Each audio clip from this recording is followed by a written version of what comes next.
English one shot lecture series.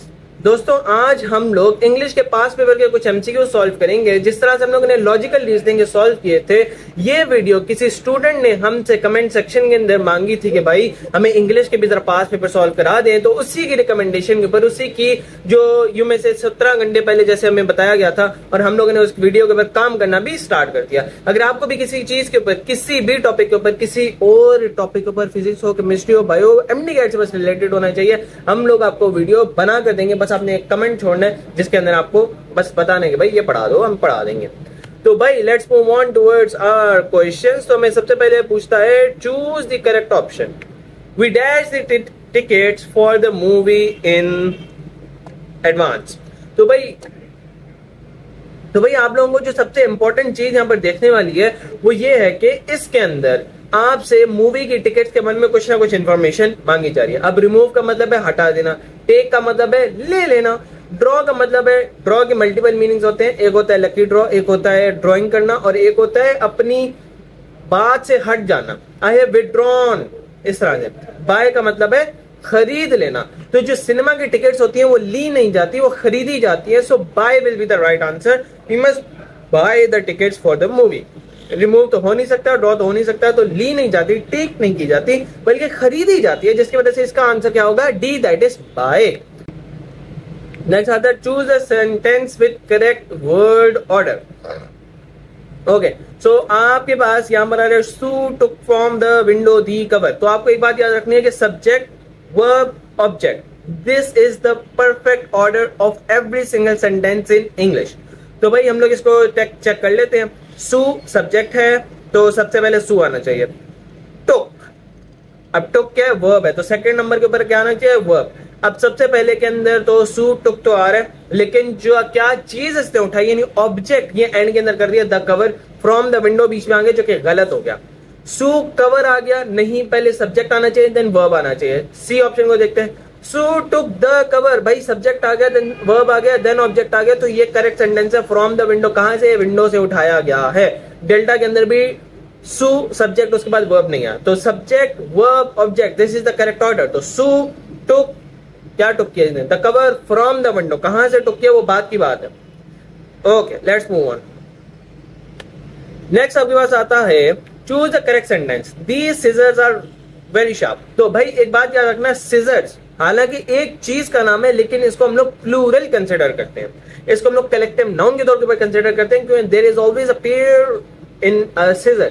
तो हम लोग कहते हैं कि सीजर हमेशा प्लूरल कंसिडर की जाएगी, तो इसके साथ आएगा दिस, दिस नहीं आएगा। बीटा और चाल, यानी बी और सी तो निकल गया। अब देखो, these scissors are very sharp और D option, these scissors are very sharp same है, तो अब ए मार्क करो या डी मार्क करो, वो आपकी मर्जी है। सीजर्स क्या है? प्लूरल है, that's it. Let's move on. Add suitable conjunction in the given sentence. Your ice cream will melt. You should eat it quickly.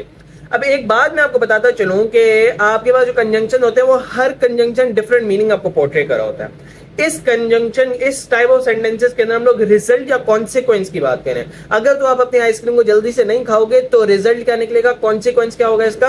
आपकी आइसक्रीम मेल्ट हो जाएगी। और इस कॉन्सिक्वेंसेस को शो करने के लिए हम लोग सो, SO, सो वाले कंजंक्शन का इस्तेमाल करते हैं। भाई बाकी कंजंक्शंस का भी देख लेते हैं। Your ice cream will melt, so you should eat it quickly, ये तो सही है। Your ice cream will melt, however you should eat it quickly. अब हाउएवर कब यूज होता है?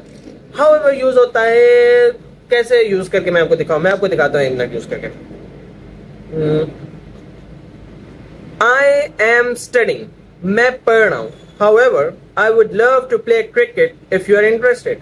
लेकिन अगर तो तुम क्रिकेट खेलना चाहते हो तो मैं जरूर चाहूंगा कि मैं तुम्हारे साथ क्रिकेट खेलूं। तो हाउएवर हम लोगों ने सर्कमस्टांस ऐसी रखी कि अभी तो मैं ये वाला काम कर रहा हूं, लेकिन लेकिन लेकिन लेकिन की मीनिंग दे रहा है, अगर तो आप क्रिकेट मेरे साथ खेलना चाहते हो तो मैं राजी हूं। अगर आप मेरे साथ चेस खेलना चाहते हो मैं आपके साथ राजी हूं। Your ice cream will melt so that you can eat it quickly. So that and so में फर्क है, सो दैट एंड सो में फर्क है, तो सो दैट अलग यूज होता है। Your ice cream will melt comma के साथ नहीं आएगा, हाउएवर भी नहीं आएगा, so will be the right answer, A option. Correct the given sentences. I like cats, I hate dogs. अब दो कंट्रा इंडिकेटरी सेंटेंसेस आ जाए, एक के अंदर वो प्यार करता है, एक के अंदर वो हेट करता है, तो आप बट का इस्तेमाल करोगे। बट, बट साहब, तो BUT but. I like cats, but I hate dogs. That's the right answer. Conjunction. Let's move on. The Queen of English bestowed a little upon the man who saved her life from a fatal accident. एक English queen थी जिसने एक ऐसे आम इंसान को, एक छोटे से आदमी को कुछ बेस्टो किया, कुछ गिफ्ट प्रोवाइड किया, कुछ तहाइफ प्रोवाइड किए जो जिसने उसकी जान बचाई थी. What does the word bestowed mean? तो बेस्टोड का मतलब क्या होता है? उल्टा शुरू करता है. रिटेल्ड, किसी चीज को भेज देना. विड्रॉन, खींच लेना. डिस्कार्ड, फेंक देना. कन्फर्ट, किसी चीज को कोई चीज अता करना, भेजना, देना. तो this is the right answer. Confer, उसे कुछ दिया, कुछ इनाम दिया, कोई शील्ड दी, कोई रिवॉर्ड दिया. Okay, let's move on.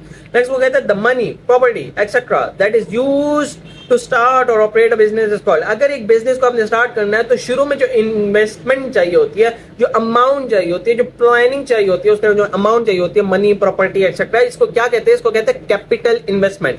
आपने कितना पैसा अपना इन्वेस्ट किया, ऐसे हम लोग कहते हैं कैपिटल इन्वेस्टमेंट. कॉस्ट, रकम. एसेट, आपके पास कितनी चीजें मौजूद है. मेरे पास एक घर यहाँ पर है, एक बंगला यहाँ पर है, एक गाड़ी है, ये सारे आपके एसेट्स है. सोना, चांदी, हीरे, मोती. Okay, let's move on. Let's move on, bro. In prolonged space flight, besides the obvious hazards of meteors, rocky debris, and radiation, astronauts will have to deal with muscle atrophy. अब muscle atrophy क्या होती है? muscle atrophy ये होती है जब moon के ऊपर काफी देर तक एस्ट्रोनॉट्स अपना वक्त गुजारते हैं तो मसल्स इतने यूज नहीं होते, क्योंकि ग्रेविटी नहीं होती. जब ग्रेविटी नहीं होती तो आराम से चीजें उड़ जाती है, आराम से चीजें नीचे गिर जाती हैं. सॉरी, गिरती ही नहीं है, फ्लोट करती रहती हैं. तो आपको इतनी ज्यादा वेट लिफ्टिंग नहीं करनी पड़ती, आपको चलने फिरने में इतनी माइटोकॉन्ड्रिया के एटीपीज की जरूरत नहीं पड़ती. तो आपके मसल्स आहिस्ता आहिस्ता डीजेनरेट करना शुरू कर जाते हैं. बॉडी कहती है भाई मसल का केड़ा काम है, यूं यूं शू शू करके मैं निकल जाऊंगी, तो लिहाजा उनके मसल्स थोड़े से डिटीरियोरेट करना शुरू कर देते हैं. इसको हम लोग कहते हैं मसल एट्रोफी, मसल का खत्म होना. Brought on by weightlessness, of course weightlessness है वहां पर. Therefore, when they return to Earth, they face a protracted period of weight training to rebuild their sense. तो जब वो अर्थ के ऊपर आते हैं उनको थोड़ी जिम ट्रेनिंग करनी पड़ती है ताकि वो वेट लिफ्टिंग के काबिल हो जाए और आराम से खड़े हो सके. वरना जैसे वो अर्थ के ऊपर आते हैं गिर कर धड़ाम करके नीचे गिर जाते हैं, जैसे वो खड़े होते हैं वो लेट जाते हैं. ऐसे उनकी स्ट्रेंथ हो जाती है, मसल के अंदर कोई जान शान नहीं रहती. What is the most likely meaning of the word debris as it is used in the passage? Debris कैसे कहते हैं? बचा हुआ माल जो नीचे बच जाता है, मट्टी, रेत. अगर तो आपकी वाटर टैंक हो उसके नीचे जो मट्टी वट्टी पड़ी हो उसे डेब्रीज आप कहोगे. अगर आप रिफाइनरी मशीन या रिफाइनरी इंडस्ट्रीज के अंदर काम कर रहे हो तो आपने कोल निकाल लिया, पेट्रोलियम निकाल लिया, नेचुरल गैस निकाल लिया, डीजल निकाल लिया, सीएनजी निकाल ली, तो एंड में जो बचेगा जो वेस्ट मटेरियल है उसे डेब्रीज कहोगे. तो उनको हम लोग फ्रेगमेंट्स का नाम देते हैं. फ्रेगमेंट्स का बैक्टीरिया नहीं हो सकती, एलियन लाइफ नहीं हो सकती. डिके का प्रोसेस वो होता है कि एक लिविंग मैटर था जिसको डिके किया जा रहा है, वापस जमीन के साथ मिलाया जा रहा है, जो कब्रिस्तान के अंदर अक्सर होता है या किसी जानवर के मरने के बाद होता है. The phrase spiffed up stands for. तो स्पिफ्ट अप का मतलब होता है तैयार श्यार होकर, चिकने शिकने बनकर बाहर निकलना. तो dressed up is the right answer. ये इडियम है, इडियम का मैं अब क्या ही कॉन्सेप्ट दूं आप लोगों को. Next, how much spoonfuls of sugar would you like in your tea? Identify the part of the sentence that carries error. अब आप मेरी बात सुनो. जब भी आप मच इस्तेमाल करते हो तो आप अनकाउंटेबल नाउन्स का इस्तेमाल करते हो. How much sugar would you like in your tea? Yeah, how much milk should I add in the tea? Yeah, how much rice should I add in the pot? Okay, many आप कब इस्तेमाल करते हो? Many आप तब इस्तेमाल करते हो जब you are using countable nouns. How many spoons of sugar would you like in your tea? How many cups of milk should I add in your tea? How many spoons of oil? अब oil uncountable, how much oil, but spoons of oil countable. 1 spoon, 2 spoon, 3 spoon, 5 spoon, 10 spoon, 100 spoons. तो how many spoons? तो इधर जो गलती है वो है much के अंदर. मच की जगह क्या आना चाहिए था? many. क्यों? spoonfuls is a countable noun. Okay, countable noun. Okay, let's move on. The police dash arrest the suspect. अब देखो इसके अंदर ना एक मिस्टेक है, जो जिस भी बच्चे ने मार्क किया ना पीडीएफ के अंदर. अब हैज है तब भी past form of verb use होती है. The police has arrested. Have use हो तब भी पास्ट फॉर्म यूज होती है. बी और बीन हो नहीं सकता यहाँ पर. सो यहाँ पर the police have arrested the suspect. Police is a plural collective noun. Police को हम लोग कलेक्टिव नाउन के तौर पर इस्तेमाल करते हैं. तो right answer will be the police have arrested the suspect. Let's move on. The synonym of promptly is, अब प्रॉम्प्टली कहते हैं जल्दी जल्दी कर लेना, तो इंस्टेंटली, इंस्टेंटली अगर कोई काम हो तो उसे प्रॉम्प्टली कहते हैं। सॉल्वेंटली स्लोवेनली, स्लोवेनली यानी डर्टी डर्टी, अनटाइडी वर्क किया। डिलीजेंटली बड़ी शानदार काम किया। इंटेलिजेंटली दिमाग का इस्तेमाल करते हुए काम किया। So the correct synonym of promptly is instantly, फौरन फौरन। Let's move on. Dash you like to cup of coffee. अच्छा, अब यहां पर मे हम लोग यूज करते हैं परमिशन के लिए। मे आई कम इन सर, या may I use your mobile, या may I watch your video. Shall, shall हम लोग यूज करते हैं फ्यूचर टेंस के लिए। You shall come to our place tonight, आज रात आप हमारे घर के ऊपर आओ, जरा डिनर शिनर करके जाओ। Can for abilities, can I lift 5 kilograms of grains daily, या can I make a YouTube video daily. What is used for polite, polite requests या polite offers या polite things basically. Would you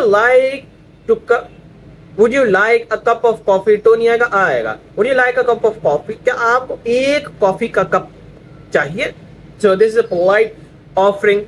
Okay, let's move on. Maria dash that she could not attend classes next week. अब जब भी told आएगा तो उसके फौरन बाद किसको बताई गई है ये बात, वो चीज आ जाएगा। तो टोल्ड टू हर प्रोफेसर नहीं आएगा, told her professor is the right answer.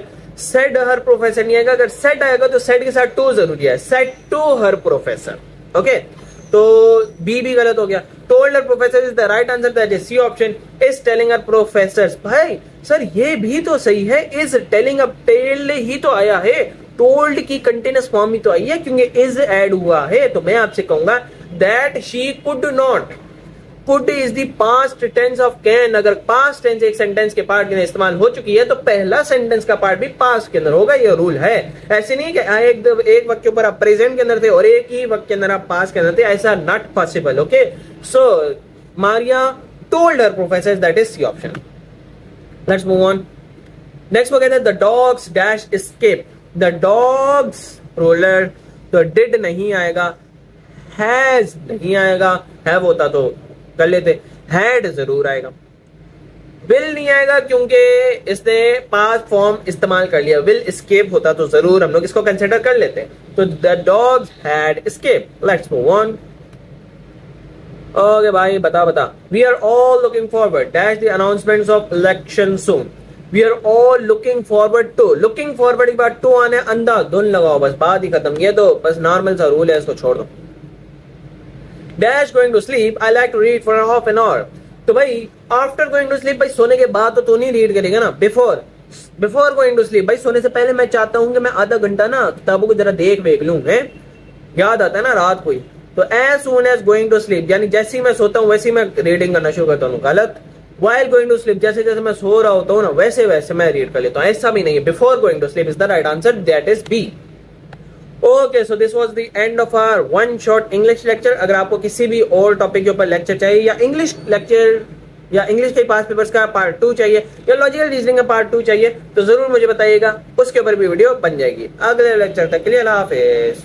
Okay, let's move on. To cut off the heat idiom means. अब इसके अंदर to cut off the heat की जगह मुझे जहां तक लगता है ऑप्शन से इसका जो राइट इडियम आना चाहिए था वो था to cut off the head.